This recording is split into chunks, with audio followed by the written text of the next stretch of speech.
ആദ്യത്തെ നമുക്ക് തോന്നുന്നത് ഒരു റിപ്പീറ്റ് ഒക്കെ പോലെ തോന്നിയായിരുന്നു. ഫസ്റ്റ് സെക്കൻഡ് പോലെ റിപ്പീറ്റ് തമാശയൊക്കെ പോലെ തോന്നിയത്. പക്ഷേ വിൻറ്റേജിലേക്ക് വന്നപ്പോഴത്തേക്കും പടം ഏറ്റു വന്ന് വരുന്നുണ്ട്. ആ ലെവലിലേക്ക് വരുന്നുണ്ട്. പിന്നെ നമ്മൾ വിചാരിച്ചത് തന്നെ വിൻറ്റേജ് മാത്രമല്ല ഫ്യൂച്ചറും കാണിക്കുന്നുണ്ട്. മൂന്ന് കാലം കാണിക്കുന്നുണ്ട്. അതുകൊണ്ട് നമുക്കൊരു വെറൈറ്റി ആയിട്ട് തോന്നുന്നുണ്ട് കേട്ടോ. ആ പ്രസൻറ്റ് കാലം അതത്ര നമുക്ക് ഫസ്റ്റ് സെക്കൻഡ് റിപ്പീറ്റ് പോലെ തോന്നി. പക്ഷേ പുഴയിലേക്ക് വന്നപ്പോഴത്തേക്കും സംഗതി തമാശയൊക്കെ ഏറ്റു വരുന്നുണ്ട്. ഏതായാലും കുഴപ്പമില്ല. വരുന്നുണ്ട്. അങ്ങനെ ആദ്യത്തെ ഞാൻ പറഞ്ഞില്ല, ആ പ്രസൻറ്റ് കാലത്തെ കോമഡി റിപ്പീറ്റ് പോലെ എനിക്ക് തോന്നി. ഫസ്റ്റിൽ സെക്കൻഡ് റിപ്പീറ്റ് പോലെ തോന്നിയാലും പക്ഷേ പഴയ കാലം വന്നപ്പോഴത്തേക്കും അത് നന്നായിട്ട് ആയി വരുന്നുണ്ട്. കുഴപ്പമില്ല. ഹിറ്റ് അടിക്കാൻ ചാൻസ് ഉണ്ട്. അത് മോശമൊന്നുമല്ല. ഹിറ്റ് അടിക്കാൻ തന്നെ നല്ല ചാൻസ് ഉണ്ട് കേട്ടോ. അടിപൊളി, കുഴപ്പമില്ല. പടം കുഴപ്പമില്ല. ആട് ഫസ്റ്റ് സെക്കൻഡിലെ പോലെ അല്ല, 3ലേക്ക് കിടക്കുമ്പോൾ കുറച്ച് എനിക്ക് ടൈം ട്രാവൽ ആ ഒരു മൂഡിലേക്ക് കയറി പോവുകയാണ് പടം. ഗംഭീര സിനിമ ആവാൻ സാധ്യതയുണ്ടെന്നാണ് എനിക്ക് തോന്നുന്നത്. സെക്കൻഡ് ഹാഫിലേക്ക് കിടക്കുമ്പോഴാണ് കുറച്ചുകൂടെ ബെറ്റർ ആവാൻ സാധ്യതയുള്ള സിനിമ. എന്തായാലും ഇത് ഫസ്റ്റ് സെക്കൻഡിനെ പോലെയല്ല, കുറച്ചും കൂടെ മണ്ടന്മാരായ കുറേ രാജാക്കന്മാർ. ഇത് ത്രൂ ഔട്ട് കോമഡിയാണ്.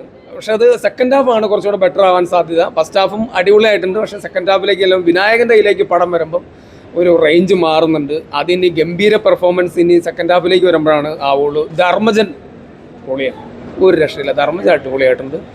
വിനായകനും സൂപ്പറായിട്ടുണ്ട്. എന്തായാലും പടം സെക്കൻഡ് ഹാഫ് കണ്ടിട്ട് നമുക്കൊരു പൂർണ്ണ വിവരം പറയാം. എന്തായാലും പടം നല്ല രീതിയിൽ പോകുന്നുണ്ട്. പടം പഴയ അതാ ഞാൻ പറഞ്ഞ ഒരു മണ്ടന്മാരായ രാജഭരണമാണ് കാണിക്കുന്നത്. അത് കുറേ രാജാക്കന്മാർ പൊട്ടന്മാരായിട്ടുള്ള രാജാക്കന്മാരാണ്. ഇപ്പം ആട് സെക്കൻഡൊക്കെ തന്നെയാണ് പടം. പക്ഷേ ഇതൊരു ടൈം ട്രാവൽ അങ്ങനെ ആ ഒരു പീരീഡിലേക്ക് പോകുന്ന പടം. എന്തായാലും ഗംഭീര പടമാകാനാണ് സാധ്യത, അങ്ങനെയാണ് തോന്നുന്നത്. ഹൈപ്പ് മെയിൻറ്റെയിൻ ഞാൻ പറഞ്ഞില്ലേ, സെക്കൻഡ് ഹാഫിലേക്ക് കടന്ന് നമുക്ക് കണ്ടെങ്കിലാണ് പൂർണ്ണതായിട്ട് പറയാൻ പറ്റുള്ളൂ. പടം കുറച്ചും കൂടെ ബെറ്റർ ആവാൻ സെക്കൻഡ് ഹാഫായി. ചിരിക്കാനുണ്ട്. ആട് 1-നേക്കാട്ടും നല്ലതാണ്.